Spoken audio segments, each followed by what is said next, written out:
Hey everyone, Phil Harwood here. Today's episode is a little different than what we typically record. So last June, I was the special guest on The Grow Show along with Marty Grunder. And that was where we first announced the strategic partnership between the Snowfighters Institute and the Grow Group. And we had a great conversation. I thought it was fascinating because we covered all sorts of things in terms of our background. We talked about some leadership lessons from 40 years of being in the industry. We talked about where the snow industry is heading. And we talked about how snow can be such a valuable and profitable part of your business. So we thought you would enjoy hearing this episode. And so we're going to make it available right now to you. So enjoy it. Let's get into it. Well, good morning, good afternoon, good evening, wherever the case may be. This is Marty Grunder from Grunder Landscaping Company and the Grow Group. Today, I'm talking to our exciting new strategic partner. Phil Harwood from Snowfighters is in the studio today. We were talking and we decided to record an episode. But first, a reminder, you can get the latest edition of The Grow Show delivered to your phone, tablet, or computer by subscribing wherever you get your podcasts or watch us on YouTube for an enhanced learning experience. The Grow Show is the greatest thing since Boss snowplows, Boss pusher boxes, Boss salt spreaders, and Boss snow raiders. Since we're talking snow with the snow guru right here, Phil, today, it's fitting that we give the folks at Boss a shout out. So to Jordan Smith and all the wonderful, awesome pros at Boss, thanks for helping us grow our snow removal and ice control efforts here at Grunder Landscaping Company. You truly are a partner in our success. Now on to this week's episode of The Grow Show. Phil, so excited to have you here today. I'm very pleased. Thank you. We're excited to have you as a new strategic partner with the Snowfighters. Yes. We're going to be able to deliver what we've been doing in the Grow Group to the owners and leaders of landscaping companies, to the owners and leaders of snow fighting companies. Yes. Exciting. Thank you. Absolutely. Yeah, I'm super pumped. This is really the next chapter in the evolution of Snowfighters. And as you know, Snowfighters Institute was founded by John Allen, who's, if you don't know John, he's a great guy. It's like the godfather of snow. He really is. He really is. The legend has it that SIMA was formed in his basement. Yeah. I think that's true. Yeah. But, anyway, John started Snowfighters in 2010, really to create a space where snowfighters can come together and talk about the issues of the day and really network and get to know each other and collaborate, and also really get to know some of the best suppliers in the industry. So we're really pulling together kind of the best of the best, all that in one place. It's been great. Well, you've done a terrific job with the business. We're excited to partner up with you. I can't wait to take some of the knowledge we have and have developed with working with landscape contractors, many who have snow removal operations. But like us, Phil, we just really weren't into snow in a real big way. We are now. Mm-hmm. And you've been helping us with that. It's just been a lot of fun. So really, really exciting. I thought it'd be cool if everybody could get to know you a little bit. Sure. So first, on a personal issue, you live in Michigan. Yes. Tell us a little bit about your family. I know you've got some kids. I know you have some grandkids. They have caused, the kids have given us the gray hairs. That's right. The grandkids aren't giving us gray hairs yet, but tell us a little bit about yourself. Yeah, so I've been married for almost 40 years, which is fantastic. 40 years, long time. My wife, Cindy, has just been wonderful. Hello to Cindy. We met at work when we were in college, and we've worked several times throughout our careers, which is interesting. And of course, a lot of my clients work with their spouses, so having that personal insight is really valuable. But I have 2 grown children, and I have 4 grandchildren, 3 little grandsons, and a brand new little granddaughter. So congratulations. Congratulations. So we are fellow grandpas. We can now talk about how much fun that is. I remember people saying for years that, grandkids are great and all this stuff. And I remember being like, yeah, okay, whatever. Right. They really are great. It really is. I mean, they're amazing. Right? My little granddaughter, Sylvie, when she's with my wife and she sees the phone, she says, "Ka-pops," which means call pops. Nice. And then she gets on the FaceTime, ladies and gentlemen, and she just looks at me and smiles. And then once in a while, she just takes a hand up and waves. And I mean, it's just like, And if you're done playing with them, you can hand them back. Yeah, exactly. Yeah, exactly. So it's just been great. But I think for me, and this ties into a little bit of what you were inferring, the grandchildren give my life so much meaning. Mm-hmm. Sure. And these snow removal companies that you work with, the landscaping companies that we work with, to have a why that is there, that's important, isn't it? Absolutely. Right. It's essential. Yeah. It's foundational. If you don't have a why, I think it just becomes hard to get up and do some of the things. I mean, snow fighting is difficult. It can go from, you can be asleep on your couch for a month, and then for a week you get hit nonstop, and it's emergency service, and you're out there doing all that. Well, that's absolutely right. And I think that's the right way to see snow removal. People always relate snow and ice management services to firefighting. Yes, snow fighting, right, firefighting, right. because it is an emergency service, and you're on call all winter. Right. And there's a burden to that. Right. And when there's activity, you have to go. You have to drop what you're doing. If you're in church, you have to leave. Exactly. Sorry, Pastor. I'm out of here. I got to go fight some snow. And that's what it is. And, the people that see it that way really have the ability to kind of get away from that negative aspect of, oh, this is an obligation. This is a pain. I don't like this. We have learned that ourselves. And you really have to embrace it. Yeah. And the companies and I really have run into more and more companies through my association with Snowfighters and with SIMA, where people just love snow. Yeah. And the reason they love snow isn't because they have to stay, have to get out of bed and leave their families for 3 days. Right. But because they're doing something super valuable and in an emergency environment. And if you do it well, it's very rewarding. And I think that's something we'll touch on here again a little bit, but it goes to the why, like we're talking about. And, it's just an important part of our business, having a motivation behind it and the story that you tell. Because if you lament snow removal, if you complain about it, you're giving your entire team license to do that. Right. And you're never going to be any good at it then. Yeah. No, you're not. Let's dig a little bit deeper into you. We have a lot in common, but we also have a lot that's not in common. Mm-hmm. I barely graduated from college. I was not a very good student. You were an outstanding student. You have your MBA from Michigan State University. You recently completed law school. I did. You are a very smart guy, so it's good. Now we've got you and Vince to balance out the dummy in the group. Tell us a little bit about how you got to where you are, because you have a really cool background. Mm-hmm. Tell us a little bit about your work history. Well, I appreciate all that, but degrees don't equate to smartness or success. No, that's true. You have to apply what you learn. But you got to have some smart people next to you to do some things. Sure. So, I grew up in a family business, so I've worked ever since I was a little kid. My grandfather started a business in 1940. My dad and my uncles worked in the business, so we grew up in a family business, and I ran printing. And those are great lessons. Oh yeah, for sure. And I played sports, and I had a normal life, but I always had work. Yeah, work was it was an essential part of my life, even as a little kid. And so I just grew up with that work ethic. I went to college because you were expected to go to college, and that's just what everyone did when they graduated from high school. And I hadn't really thought much more about it, but I went to Michigan State and studied business. I met my wife, and I got into the landscape business through that process, really in a management training capacity for a retailer, very large retailer, publicly traded company. And so the first 11 years of my career were in landscape management, but in a retail environment, which was really But you probably learned a ton about plants. You learned about the business, the cycle, the growing season, a ton of stuff. Insects, soil science, the whole thing. But then really the rest of my career was in the contracting world. So really the landscape management, commercial, residential at the very high end, estates, big snow operations. And that was really the second chapter of my career. Yep. And the third chapter of my career was with consulting. And I've been a full-time consultant in the industry since 2008. Right, exactly. So, and I've read your columns for years, and I've always admired your pragmatic and very thoughtful approach to things. You then went on to law school. And tell us a little bit about what that's done for you.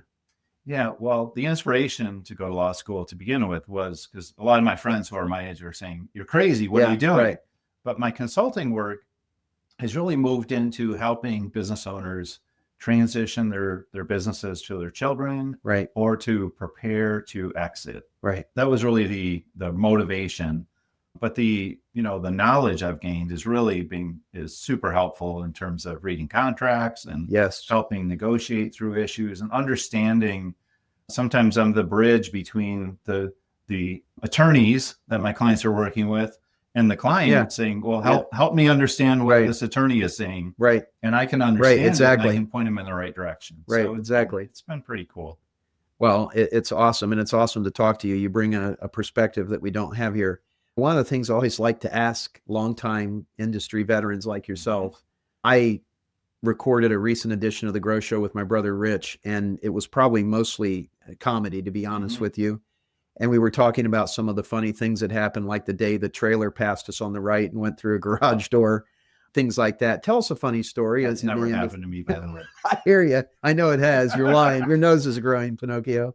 Tell us a funny story, because I know you got a bunch. I do. I could write books and books on crazy things, but one of the things that if you really want a self-deprecating story, yes, we want a good one. We want a funny one. So if you want the full version, it's going to require an adult beverage and maybe a campfire well, or something. Next time we do an event, we're going to do that. We're going to call it Phil Unplugged. I'll give you the quickie. Yeah, that sounds good.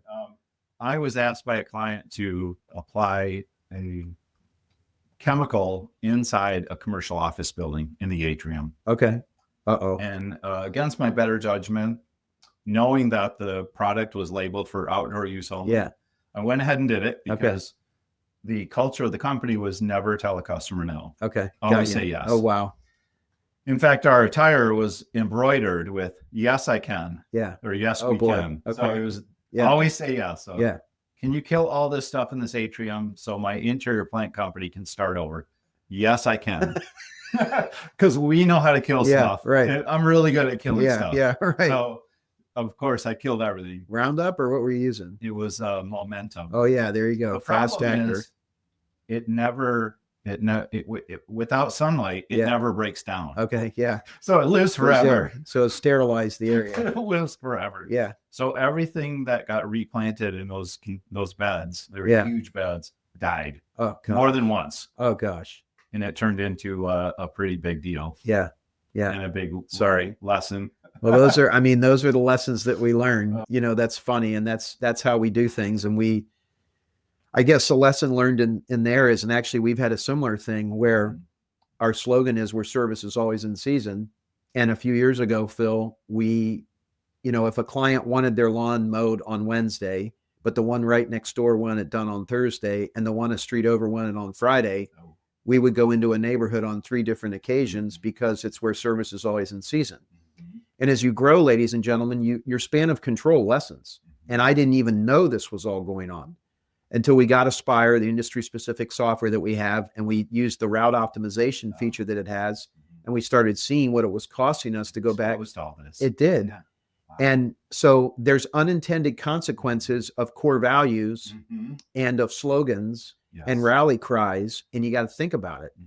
One of our large clients that we work with, their focus is on EBITDA, and various branch managers understood that EBITDA was important. So they were buying more equipment when they really didn't need it, and other things. Okay. And there was an unintended consequence of that. So, the lesson there is to think through, like, there's a reason the thing's labeled for not to use inside. Don't think you're going to outsmart it. I mean, there's just all those things that guys our age, we understand that. There's young men and women in their 20s listening to the Grow Show today that are probably like, you just got to be careful. You don't realize what's lurking around door number 2. Right. No, so, for sure. So important. Oh, that's great. Great point. How did you move over from as a business owner and a member of a business to a coach and consultant? How did that end up taking place? Well, I was in a really good place with my partnership. I was a part owner of a very large commercial landscape and snow operation in Michigan. And I was I had great partners. We were making money. We were growing. Everything was great. A new truck every year. I was living the life. Right. And I still could be there today. They're in business still, doing really well, growing. They're huge. In fact, a lot of my team is still in place. It was a great experience. Very rewarding. And that was 17 years ago. Yeah. But we started working with a consultant named Gino Wickman, who went on to start EOS. Amazing. Wrote tons of books. I mean, crazy. That's who you started with. That's when he was nothing. When Gino was really trying to figure out this EOS thing. Well, he pretty much had it in place. So I shouldn't say he's trying to figure it out, but we were truly at the forefront. One of his first clients. Absolutely. In fact, the first book he wrote, Traction, he reached out, and I have a couple quotes in Traction. It's a great book. Under the professional group. Yeah, it's a great book. So we go to the index and look at the professional. We're in there. Talking about culture and some other things, but we worked directly with Gino. And what was happening was Gino was making recommendations to our leadership team that I had been making I that see. didn't go anywhere. Yeah. Even after my MBA that the company paid for. Yeah. And you would think, okay, Listen to him. listen Yeah. to this guy, Right. but here's Gino, the outsider.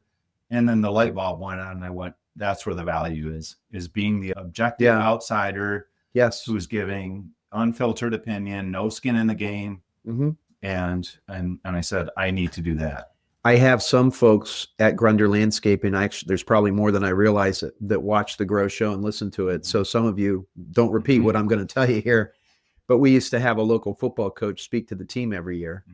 And I did it for about 5 straight years. And religiously, I would meet him the week before at Neil's Heritage House, which is since closed, but it's a local, like, really nice place to have a business lunch.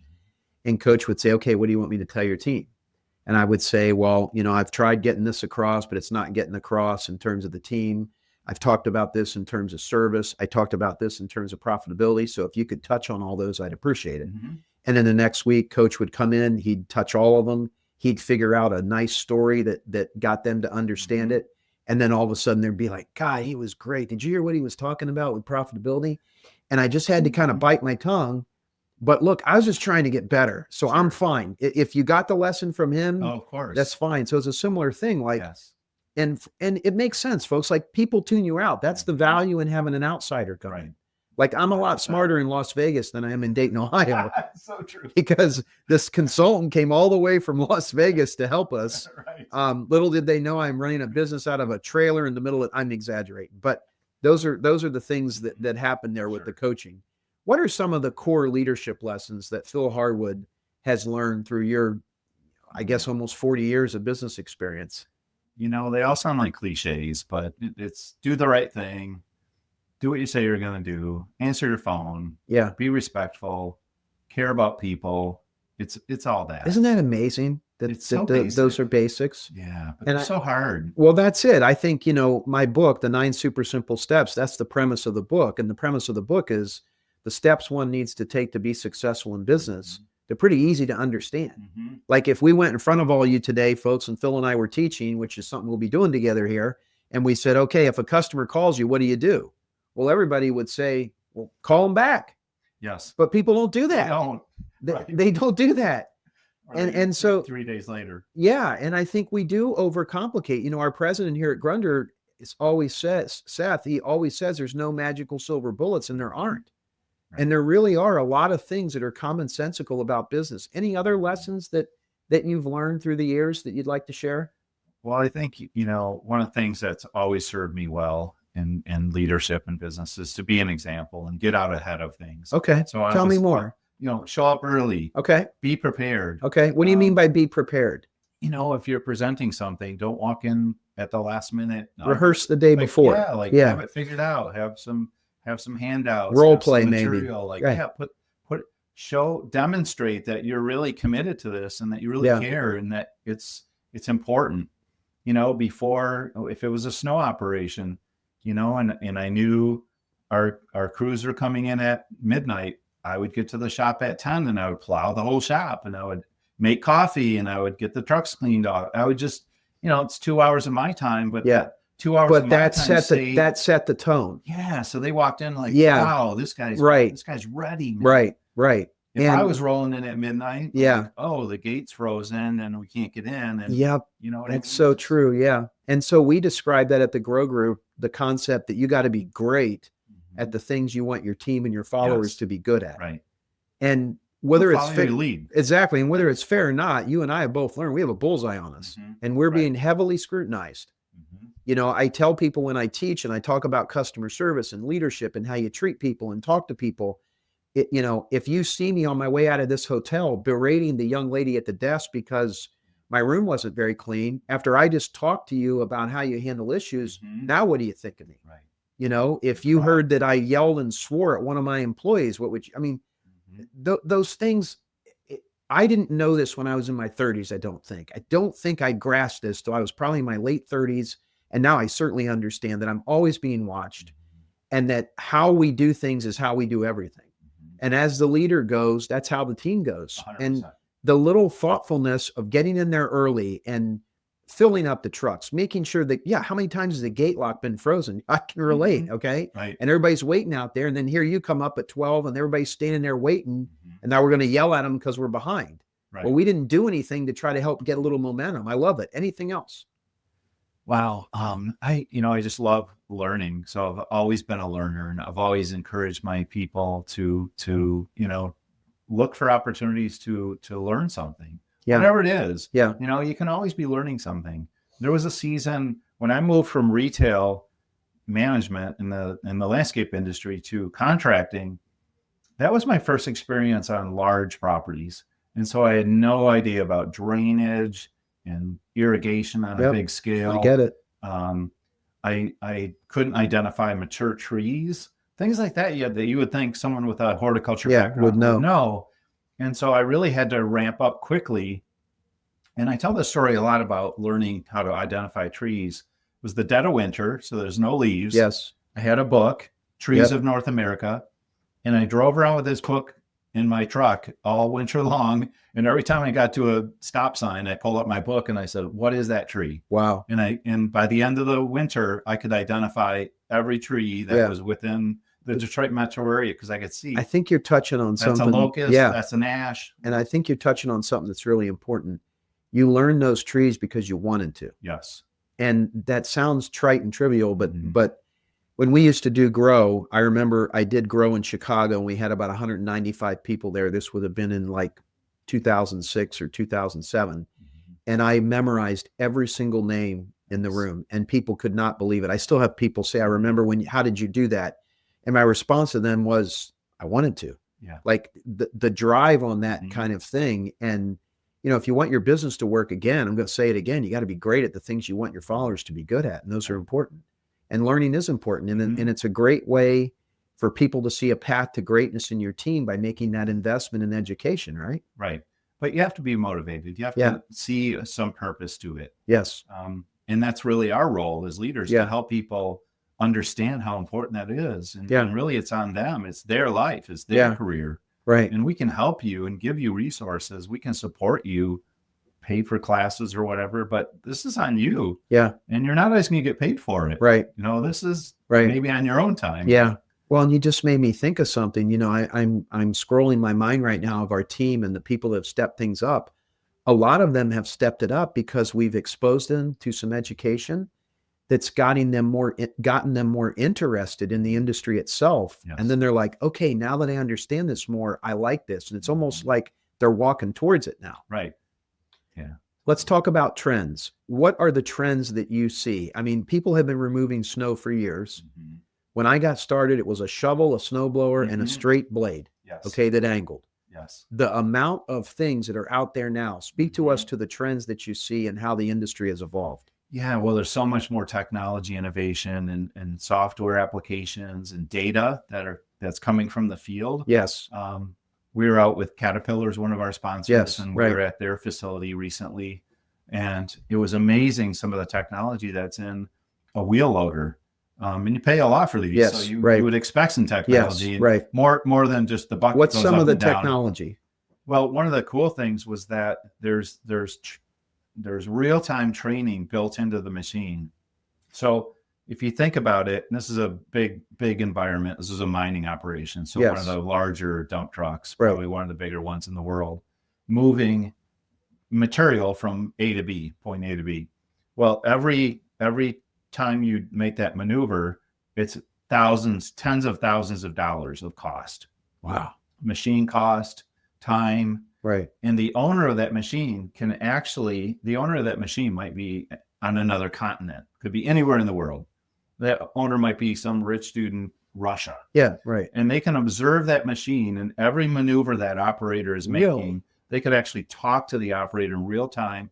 But not only that, when the operator's coming back to get another load, they're being coached by the machine about how to be more efficient on their next trip.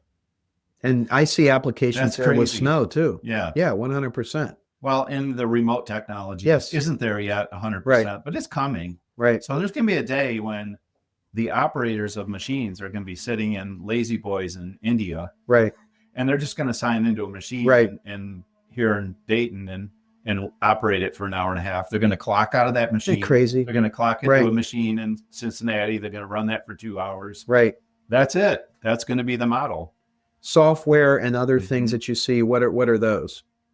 Well, all the business management applications and software programs such as Aspire Yes.